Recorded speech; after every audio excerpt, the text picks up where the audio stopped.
ان الحمد للہ نحمده ونصلی ونصلی علی رسولہ الکریم۔ ایک مسئلے کو لوگ بہت ہی بڑھا چڑھا کر اور بلا وجہ بحث کرتے ہیں کہ کرسی پہ بیٹھ کے نماز پڑھنے سے نماز ہوتی ہے یا نہیں ہوتی ہے۔ تو اس مسئلے پر ہم سب کو ایک اچھی بات سمجھ لینی چاہیے، کسی سے بدگمان ہونے کے بجائے ہم ہمدرد کیوں نہیں بنتے ہیں؟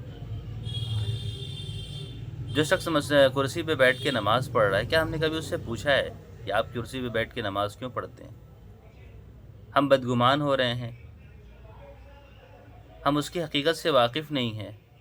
ٹھیک ہے، وہ چل رہا ہے، پھر رہا ہے، وہ گاڑی بھی چلا رہا ہے، لیکن کرسی پہ بیٹھ کے نماز پڑھ رہا ہے۔ تو آپ اس سے پوچھیں تو صحیح کہ کیا واقعی اس کو کوئی تکلیف ہے یا نہیں ہے۔ پھر پتہ چلے گا کہ ہاں واقعی اسے تکلیف ہے، ڈاکٹر نے اسے منع کیا ہے زمین پہ بیٹھ کر نماز پڑھنے سے، اس لیے وہ نہیں بیٹھ سکتا، نہیں بیٹھتا ہے۔ اور جو لوگ ناواقف ہیں تو انہیں چاہیے کہ کرسی پہ بیٹھنے سے پہلے، نماز پڑھنے سے پہلے علماء سے رابطہ کر لیں۔ اس مسئلے کو زیر بحث لانا ہی نہیں چاہیے۔ عجیب بات ہے، لوگ ڈائریکٹ کسی پہ فتویٰ لگا دیتے ہیں کہ نماز نہیں ہوگی، یہ کرسی پہ بیٹھنا فلاں ہے اور ایسے ہے اور ویسے ہے۔ غلط بات ہے۔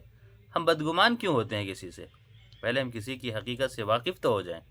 اس لیے ایک بات کا خیال رکھیں، ہم کسی کی رہنمائی تو کر دیں، ہم کسی کی رہنمائی کر دیں، ہم کسی کے ہمدرد بن جائیں، ہم اس سے بدگمان نہ ہو اور اس پہ غلط طریقے کے فتویٰ نہ ٹھوکے۔